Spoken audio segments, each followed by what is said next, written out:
Okay, let's start with the introduction to GCP. So, what is your understanding about cloud, Ajay? Let me start with that. See, cloud, one thing what I understand is first thing, like earlier there was on-prem everything you have to pay.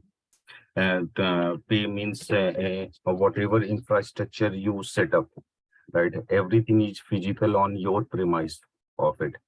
With cloud introduction of it, it's mainly that somebody is hosting the platform.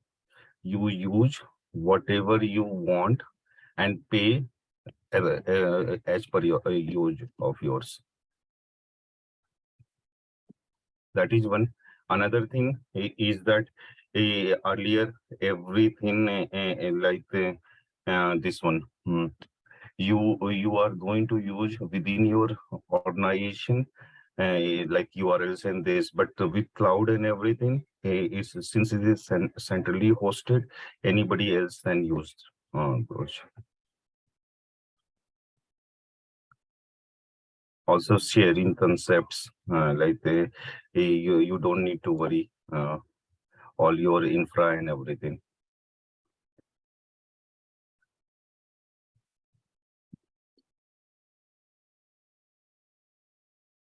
Yeah, Raj.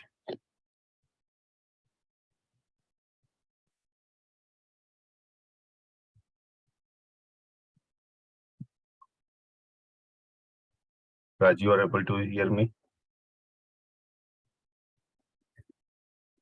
Hello. Hello.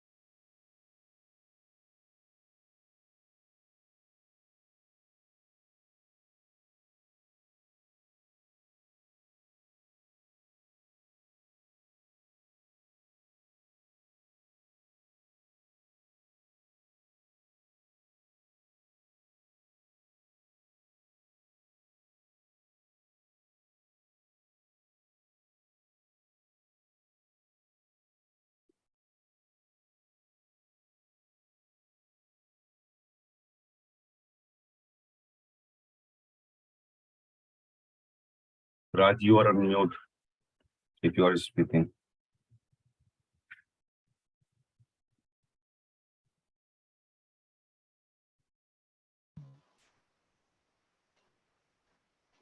Hello, Ajay, can you hear me?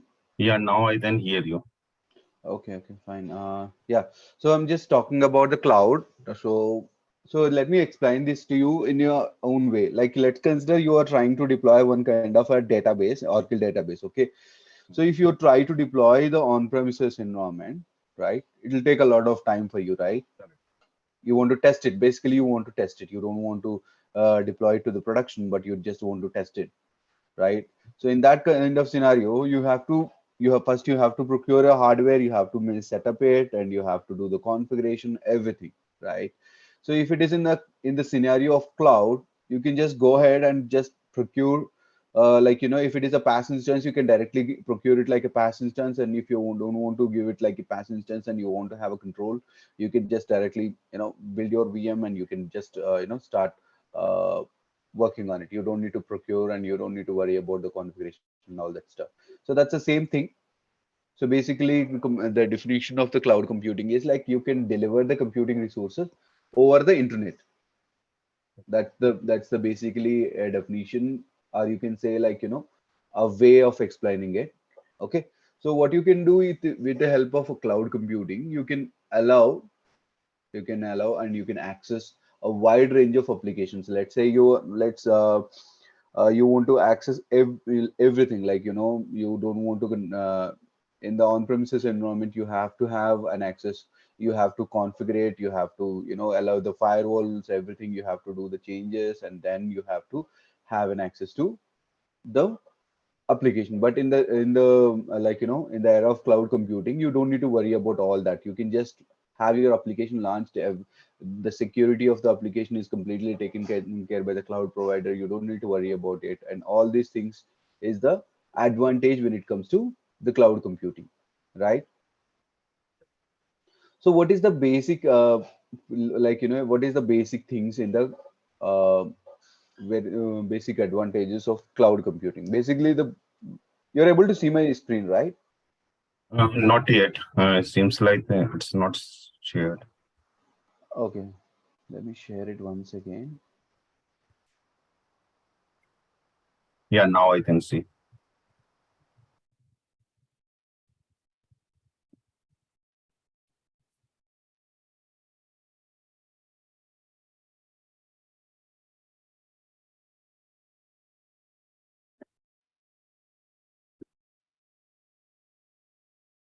Hello,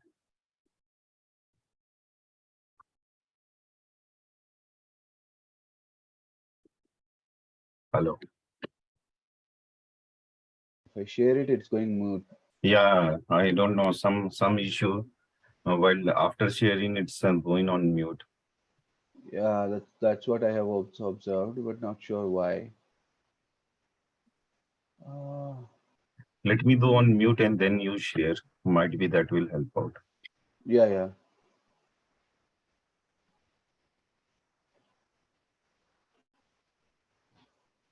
Okay, now it's not going on mute. Ajay, you're able to hear me now, right? Yes, I can hear you. Okay, great. I think I'm sharing the whole screen is not getting me into mute. Okay, great. So yeah, I was explaining the basic concepts of the cloud. So it's about on-demand, self-service, and broad network access, and resource pooling, and rapid elasticity, and you can have a measured, measured service or metered services. So what is it? On-demand instance or self-service? What is it? So let's say I'm in the middle of I'm in the middle of some live event, and the number of resources requirement has increased all of the sudden. So let's consider an example of a match, live cricket match in a Hotstar or a Hotstar. Okay, so the number of users may increase at any given time, right? So just to hold that, just to have enough, just to accommodate all those users, I have to increase the capacity. I can't just predict I'll have a 2 million users or 3 million users. That's it. I can't go beyond that. Or if I have gone beyond 3 million, I have if it takes 30 minutes or 40 minutes or an hour to increase, right? It's going to impact my service. So it's not like that in the cloud. You can just on demandly, whenever you needs it, you can increase the number of resources. That's how it is in the cloud, right? So along that, it's a broad network access. So you can access it you can access it from anywhere. So we'll talk about this also, how you will access especially GCP from a different devices and how you will interact. But let me give you one simple example about the broad network access. I was working with one of the clients where the client is from US, but their data center is their application target users are from US. Okay, but their application is in India. So what happens when the application hosts in India and you have a user base in US, right? So it'll just it by default adds 8 milliseconds of latency. You can't reduce it. But with cloud, you can just have build if you have a target users, you can just deploy it in that specific region, and the users can be used from the US region itself. So the latency is gone. Getting the point, right? Correct, correct. Yeah. So that is the advantage. And the resource pooling. So what happens in an on-premises environment or your your own data center, the number of resources is limited. You have to provision, you have to have you have to do the setup and everything. Then the resources will be available. You don't need. So that's the problem. But in case of cloud, what you happen, you have the cloud provider has virtually unlimited number of resources, which is virtually, but in a real world, you may get into the scenario where the cloud provider is getting into the issue, but it's virtually unlimited.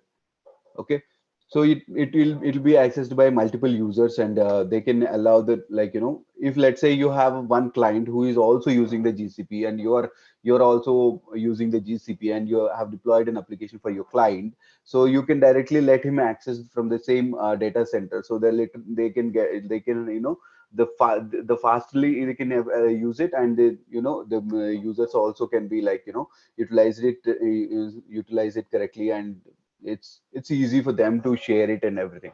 Okay, so and rapid elasticity. So I've also mentioned this in the self-service, right? On demand and self-service. So let's say we have, let's take the same example as Hotstar.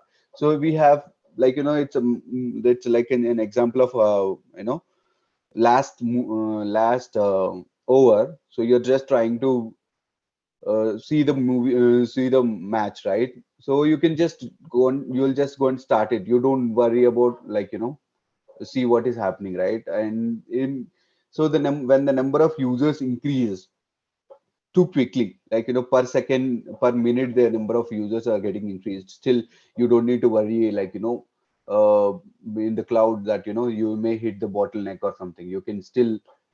Hit you can still serve your users, right? That's the rapid elasticity.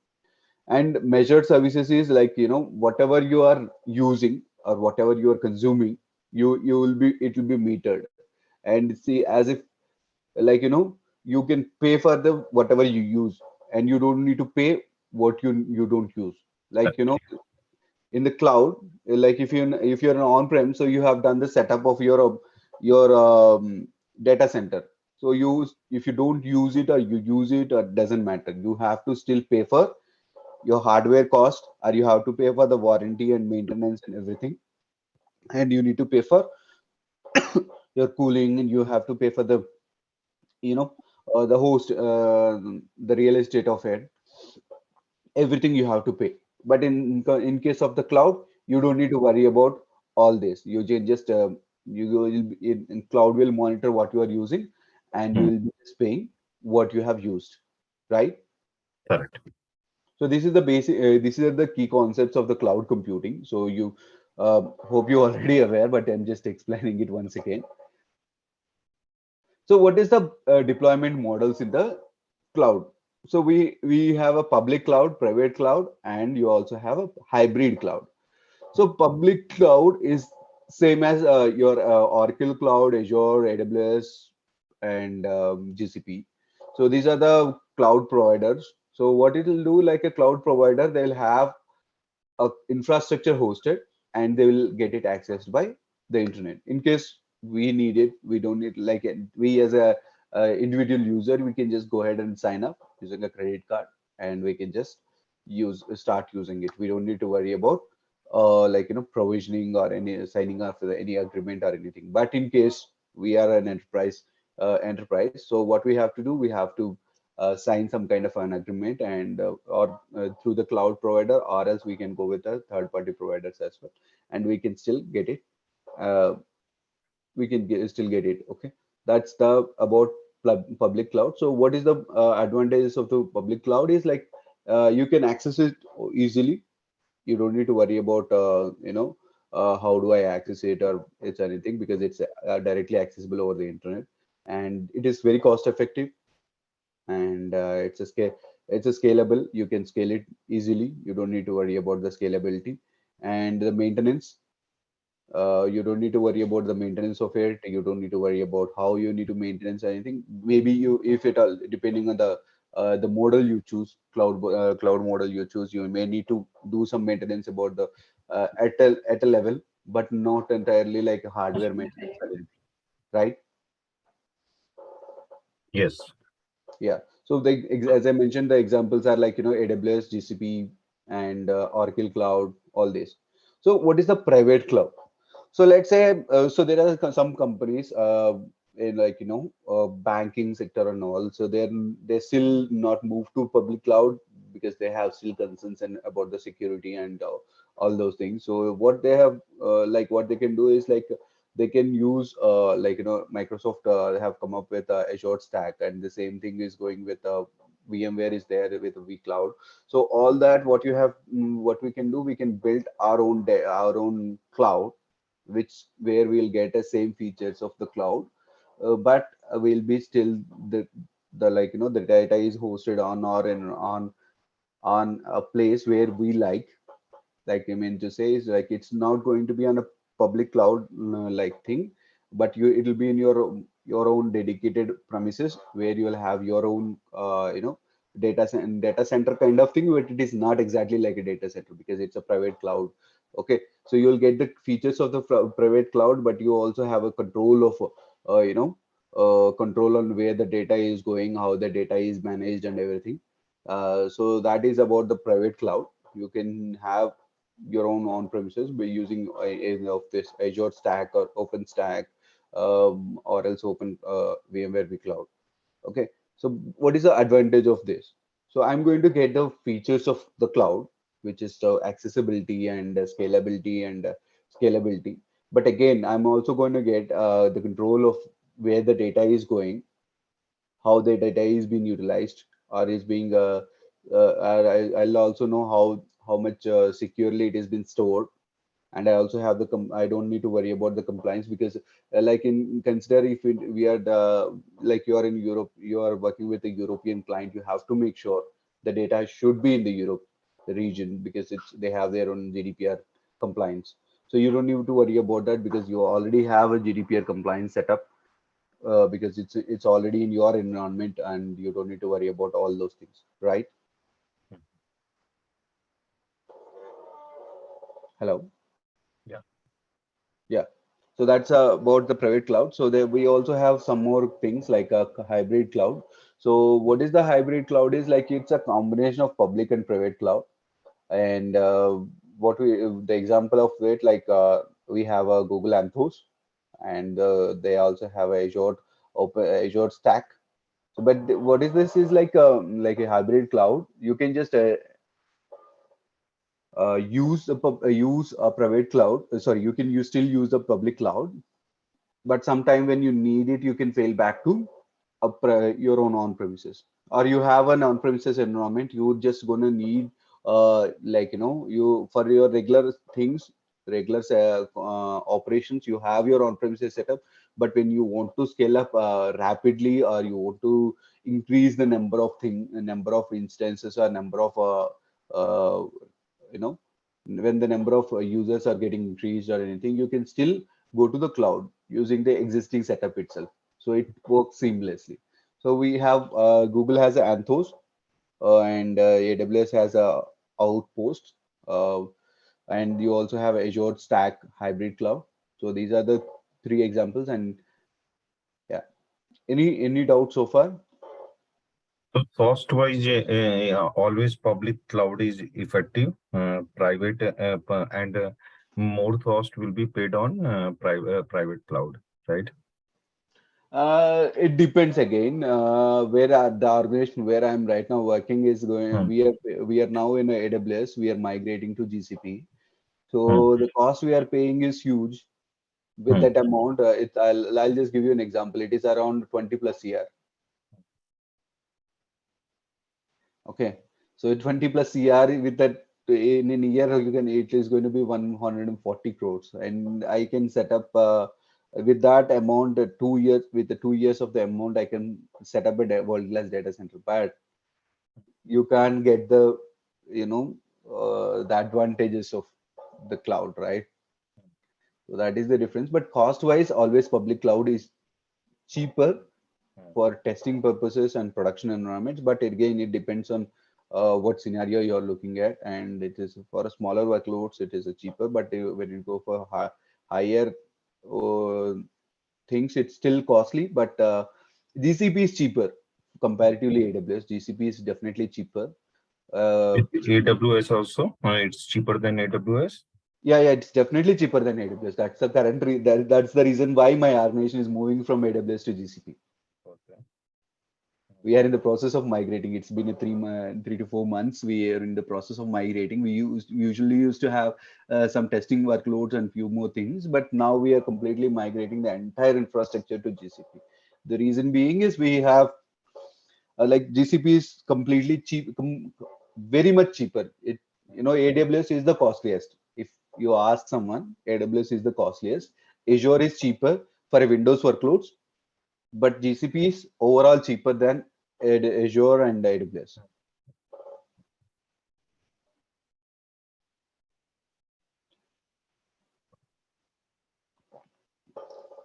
Any more question?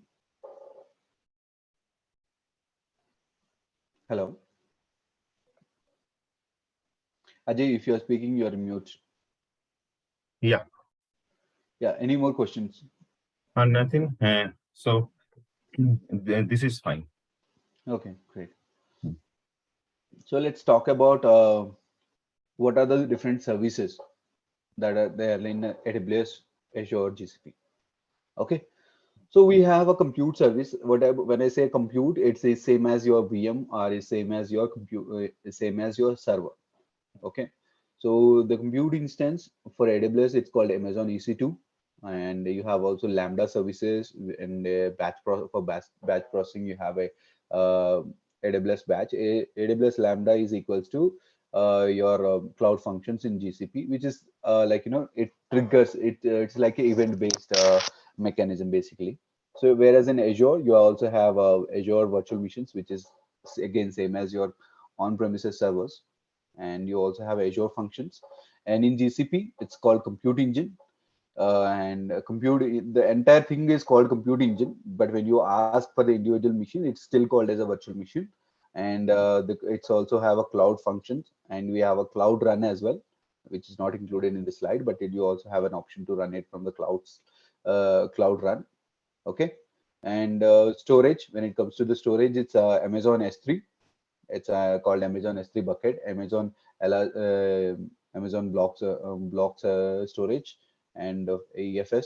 And in Azure, it's Azure Blob storage, and you also have Azure files. Azure Blob is for storing the data, like how you are storing it in a hard drive, whereas Azure files is for your sharing the it's like your file share you might have used a file share, right? So it's the same as your file share.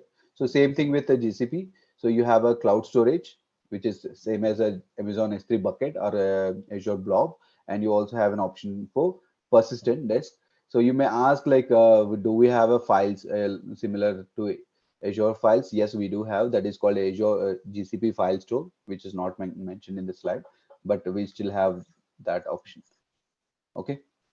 Hmm. Yeah. So databases, Amazon RDS, Amazon have RDS thing, and it's also have a DynamoDB and Aurora DB. Whereas in Azure we have Azure SQL and Cosmo DB. In GCP we have Cloud SQL. In the Cloud SQL itself, you'll have MySQL, MS SQL, and you have a Oracle. Uh, Oracle, I'm not sure whether it is there a support or not, but Hmm. yeah, Cloud SQL, it'll have MS SQL and MySQL, and Hmm. and you also have a Cloud Spanner. So the main difference between Cloud SQL and Cloud Spanner is like, when you are using a large data, the Cloud Spanner is the one can handle it. It can have a multiple replications and everything, whereas you can't have this multiple replications and large Cloud SQL cannot handle that. But other than that, Cloud SQL and Cloud Spanner both provides almost similar features. And you have a file store, which is a storage purpose. Okay, you can just dump the data. Hmm. Okay, and the networking. So the networking in AWS and GCP sounds similar, but it's not exactly same. But I'm just giving a hint. So it's in the networking, Amazon VPC. So what is the VPC is like, your VPC is like your switch, where you'll have your all the connections, right? In on-premises world, you have your switch, where you'll connect your all your individual connections to a switch. Okay. Similarly, we have a VPC in GCP. So what is that? It's like, you will all your VMs or whatever the services that you're using in GCP will be connected to a VPC.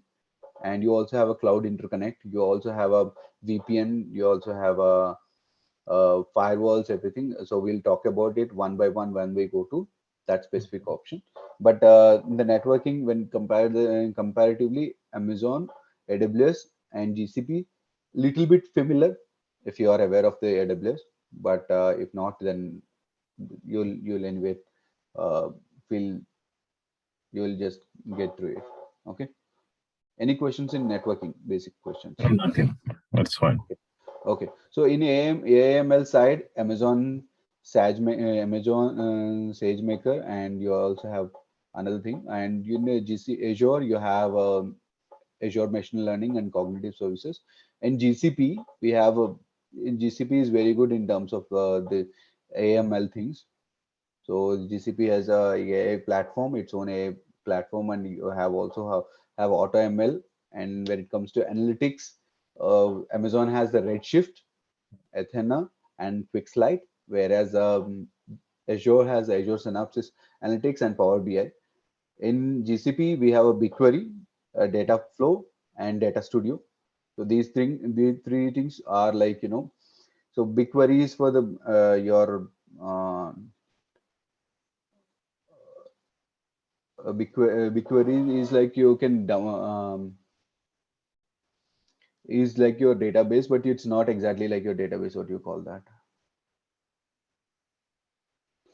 Okay. And you have a data flow where you can use the analytics, and Data Studio is basically kind of Power BI. It's where you can just represent the data in the format that you like. It's like it's the Yeah.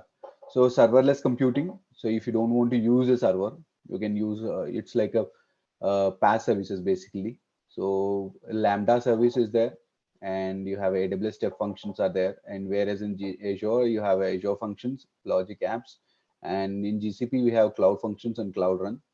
So the same thing I have mentioned in a compute, right? So you can it's a serverless platform, but yeah, so in the cloud run. And in when you're trying to containerized, you want to run the containerized data, right? So in the Azure you have a Azure Kubernetes services, and in GCP you have a GKE and cloud run. So main difference between GKE and cloud run is like GKE you still have Kubernetes platform, you still have a control on the cloud Kubernetes platform, whereas in cloud run you just deploy it, and you can just don't need to worry about anything else. Cloud Run will take care of the scaling and everything. Whereas GKE, in the GKE, you still have to manage, where to scale, when to scale, all that.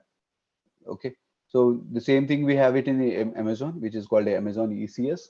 Amazon ECS is equals to Cloud Run. GKE is equals to EKS. Okay. Fargate, I don't think we have any specific service which is similar in GCP, but yeah. And related to IoT, AWS has IoT Core and Greengrass, whereas Azure has IoT Hub and IoT Central, and GCP has IoT Core and IoT Edge. And then when it comes to management is like what application is doing what, and how the logs has been generated, where to save the logs, and you when something goes wrong, to troubleshoot it, to find out where is the logs and everything. So that is where your monitoring logs and management comes into picture. So AWS has the Cloud Watch and AWS Config and AWS System Manager, whereas in uh, Azure we have Azure Monitor, Azure Advisor, Azure Automation, which is called Azure Automon now. And the GCP you have a cloud monitoring, cloud logging, and cloud tracing. So cloud monitoring is the purpose. So the purpose is to create a dashboards, or to see get the alerts when there is something goes wrong, or just to see how the overall application is being performed. Whereas the cloud logging is going to tell you what happened at what time. It's basically kind of a logs. You just you have an option to go through the logs. You can write a query. You can get the deeper understanding about the seconds and milliseconds, and every second you can get what happened in the GCP cloud. Okay. So the cloud trace is another tool, which is like when some specific scenario you want to troubleshoot further and you want to have the trace. So that's when your cloud trace is going to help you. Any questions so far? If I wanted to use any of their services, it will be based on those charges, right? So all three, like if I go for monitoring, so Hmm. cloud monitoring, logging or trace, I want Hmm. only one. So I have to pay only for one, right? Not for all. Exactly. And exactly. And in GCP for the cloud log monitoring, you don't need to pay anything by default. Okay. The cloud monitoring itself is free. You don't need to pay for it. So you whatever the dashboards that you're creating, it is free. But whatever the logs that you are saving at the back end, right? That for that you have to pay. Same thing with the cloud logging. For first 5 GB, you don't need to pay anything in GCP.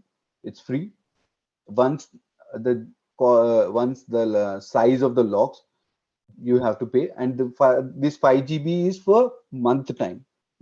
Okay, let's say you want to say, like, I don't want to go for more than 5 GB of the 5 GB of the logs any given time. So what I'll do, I'll just do the rotation, logging rotation. So like I'll just keep the logs for only for a day. So my let's say one day I'm generating 5 GB of the logs. Okay, so what I'll do, I'll just copy. I'll just there is an option to ingest these logs to move the logs from GCP to any other provider. Okay, so or else we can put it to a storage bucket, separate storage bucket, so that we can just use it for the compliance. So for the 5 GB per day, so you are using 1 day 5 GB, right? So you are not going, let's consider you are never hit, like, your log retention is 1 day, meaning you are setting up the logs be there in the system for 1 day, only 1 day. Okay, so what will happen, it's going to be there for 1 day. After that it will move to a storage bucket, and you can put it in the BigQuery as well.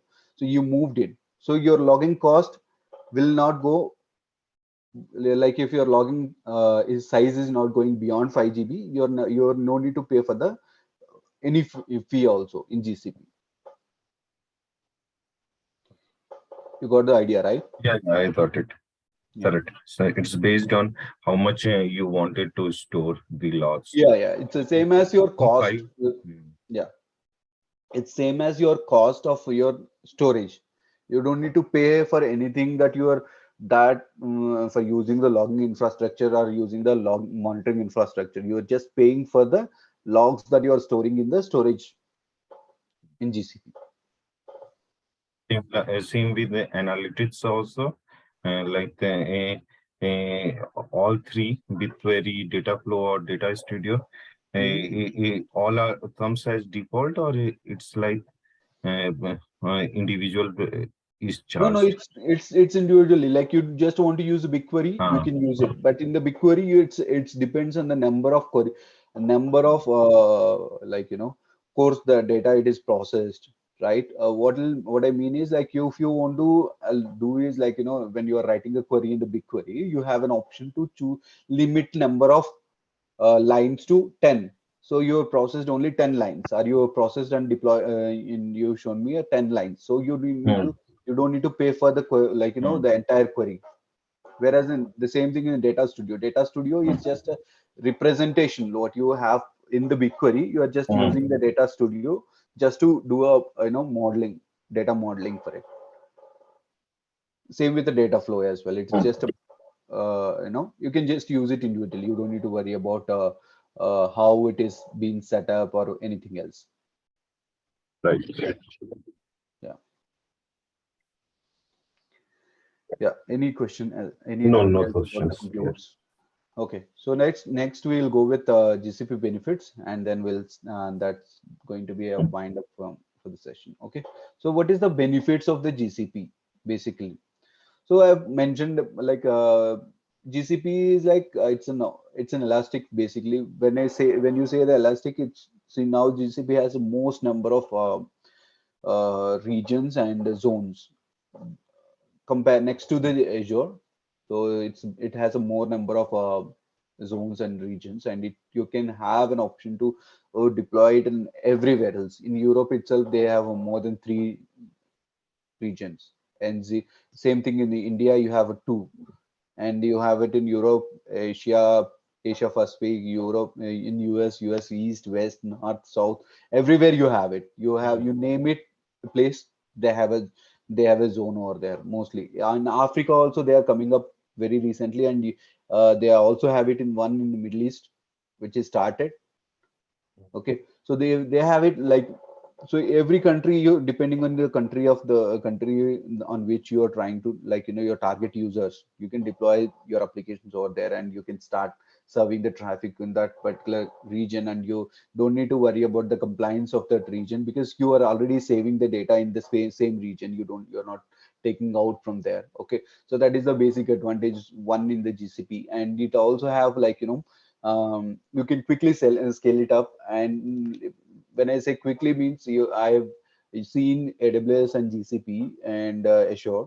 So when you are trying to deploy one VM, right, it will take a minute to 2 minutes in AWS, and same thing goes with Azure. And GCP is even faster than that. You can just create a VM, a Linux VM. Windows, it's anyway slow, but Linux is faster in GCP. And also the one more advantage which is not mentioned here, I believe. So in GCP, the cost is per minute. Let's say you are used some resource mm, for only 1 minute. Let's say you have started a VM mm, by mistakenly or unintentionally, which is a very big machine. So you in GCP, if it is not GCP in Azure or AWS, you have to pay for, even if you used it for 1 minute, you have to pay mm, for whole 1 hour. mm. Whereas in GCP, you are going to pay for Got 1 minute. it. Mm, 1 minute. You are not going to pay for the uh, mm, whole 1 hour. So which mm, means it's, let's say you're for an hour you are need to pay for 60 to 40 to $60 in for a very big virtual machine. Whereas you don't need to pay for the entire hour in GCP. You can just pay for one single minute.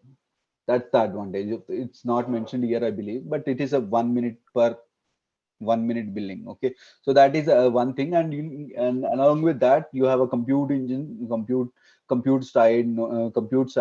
You have an option to customize it. When I say customize it, let's mm, consider in I'm not sure how these things works in OCI, but in you when you deploy a size, like you want to have a specific VM or any store, any computing resource, basically you have an option to choose the size. That size mm, comes with predefined memory and CPU, right? But in yep, GCP, you can also override that. You can even customize it.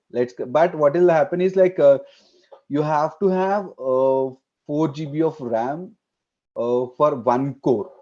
Same thing goes, like, there is a definition, but you can still have have it customized, the number of cores you want and the number of like in amount of the GB of the RAM that you want. You can even customize that. You don't need to worry about what is given by the cloud provider. In our case, it's GCP. You don't need to worry what is given by the GCP. You can even customize it. Okay, so that is one more advantage in GCP. You don't need to worry about what is given by the GCP, and the billing is per minute, which is not there in any other cloud provider as of today.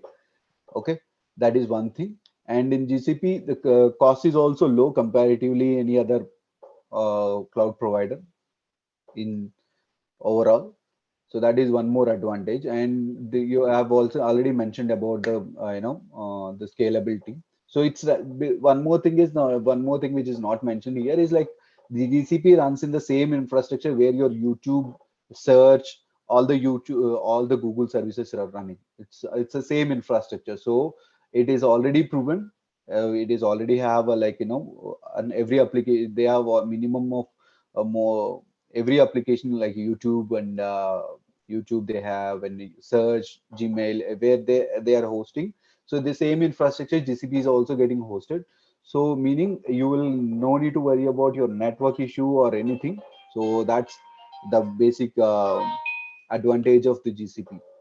Okay, so and one more thing is GCP is mhm, very secure comparatively. I'm okay. GCP is, like, I'm not going to compare it with other cloud provider, but comparatively any other cloud provider, it is compliance wise, security wise, it is way better. You have an option to set up the two-factor authentication. You have by default it is zero trust policy you can implement. You can all your data is uh, by default encrypted. The data in the transit is encrypted.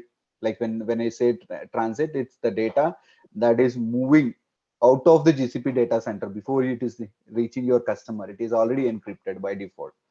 Okay, so that is the one more thing, and along with that, you also have you have an IAM, which is very granular. It has around 1,000 plus roles predefined, so you can granularly impose the identity control. And you also have a DLP, which is like if you have some data which you want to transform into something else, so that the data is not visible for the end user, so that uh, you the data like any GDPR compliance issue won't get into that. And along with that, you also have a compliance, like what GCP does is like it goes and publish their compliance every quarter. So you want to have any specific information related to the compliance, and you want to share it with your compliance authority or your client, you can just go there and you can just get the published data, and you can share it with your required client or whatever the regulatory that you want to share. So that is one easy way in GCP. Okay. Okay. Any questions so far? No, nothing. It's clear. Okay, great. So that's all from my side. I think you can have, and if you have any questions, you can just go ahead and ask. Yeah. So right now, like, what is the plan of this course? What exactly, like application or whatever, what you will be covering here? So what I'm going to cover is like it's an infrastructure database side. We are going to cover like a six plus services here. So if you just have you got an option to see our browser?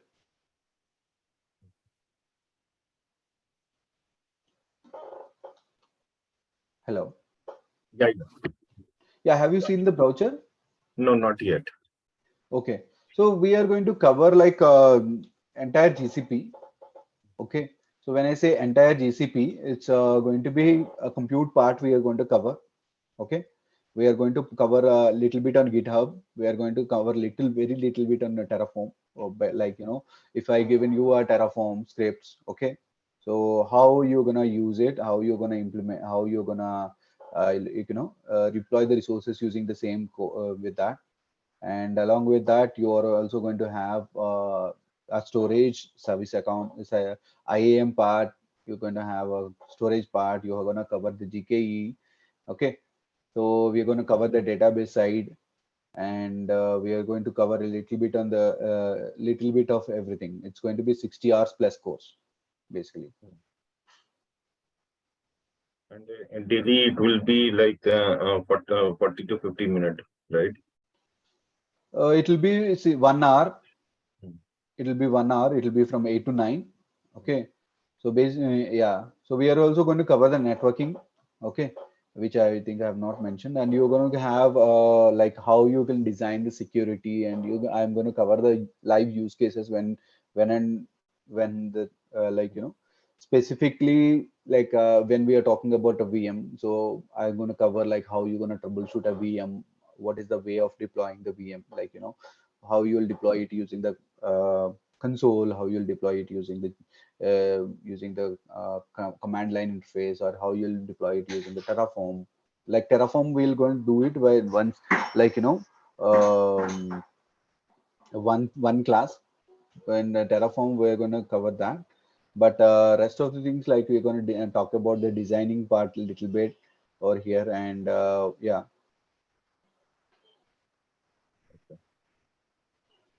So And every day it's right going. now, Mhm. like whatever application or this hosting will be, Google will be also providing, right? 1 month or 2 month, like the free Yeah, yeah, you trial. can have it. If you have a credit card, you can have it. You can like you can use that 90 days free credit, $300 credit. You can use that.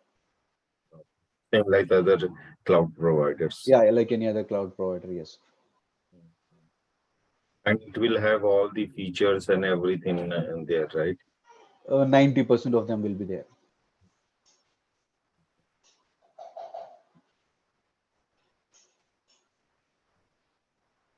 This course sharing you have already done, or like it will be done Uh, after enroll? Maybe after once you enroll there, you will get it, or not sure, you will get. Who is in touch with you from Gig side? Sorry. Hello,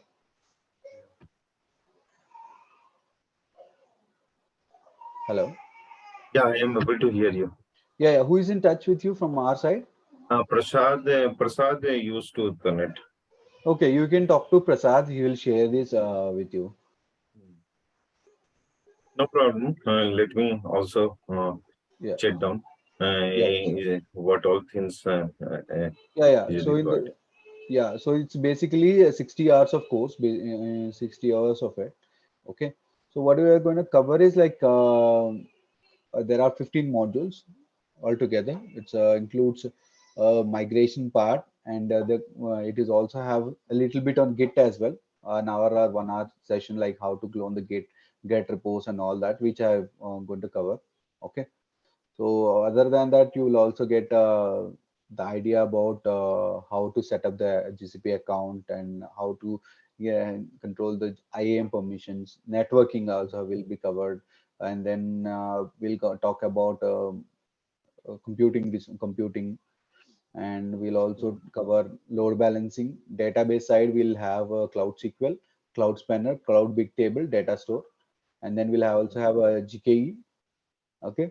GKE is going to be a little more like it's going to be like it's almost going to be like 5 to 6 hours of class, GKE alone, because GCP is known for GKE, and it's known for the data services along with other services. But when somebody asks for the GCP, they'll definitely ask for either of them Hmm. in the requirement. If you go for the job description, right? If you see any job description of the GCP, either one will be definitely there, because people will go to GCP because either of these or both of them. Okay, so that is the thing, and you also have a data flow, and you will also have a batch processing, and there are things that will cover, and you also have a we'll also cover the DevOps services, which is Hmm. provided by GCP. It's not, we are not Hmm. talking about the DevOps on in general, but DevOps in GCP, and a little bit on Jenkins. How do you do the deployment in Jenkins? How do you deploy the cluster? All that we'll cover, and we'll also Hmm. cover a troubleshooting scenario. Okay, and we'll also cover about API management, and we'll also Hmm. cover a module where it talks about the migration. How do you do migration, and what is the well Hmm. strata? How to do a migration using the on-premises to GCP, and or any other cloud provider to GCP, all that. Okay, and then we'll also talk one session about the cloud spanner, and then there will be two sessions on real-time uh, Hmm. projects, how, what, and then resume building will be also there, one session. Hmm. Okay, and along with that, you can have like while you're having an interview and you have some questions, we can discuss the next day. Okay, that's going to be there, and that's not going to be a problem. And at the end of the session, I'm going to cover like what are the top, like in every session while I'm covering itself, I'm going to talk about which are the important topics. When I say important, like everything is important, but in terms of the real time, what is being used and where will be the emphasis in terms of the interview. Basically, if I take the interview, right, I'll definitely ask what is the service account. Hmm. Let's take an example of that. So we'll talk about that while I'm giving the session delivered, right? So I'll talk about that in a little more in uh, Hmm. uh, elaborated about that. So in when you are giving the interview, you can talk about the same thing, and it's easy for you to explain it to the interviewer. Sure. Yeah. So that is about it. So totally, it is having 25 plus modules. Hmm. So including the in original was 25, but Hmm. my intention is to add the Git and Terraform, because nowadays Terraform is definitely needed. At least basic understanding. You might not need to write entire Terraform code, but you can at least, somebody gives you the Terraform code, you can at least in a status to, you know, at least you're in a stage to just apply it, and you can just run it, and you can just create the resources. Later you are interested, you can focus on it and you can just learn it. Whereas in the internet you have a modules that you can just download and you can reuse it. Okay. Fine, Raj. Yeah. Thank you. Any Okay. questions so far? No, nothing. Thank you, Raj. Yeah. Thank you. Thank you, Ajay. Thank I you. think Bye bye. I'm done. Okay.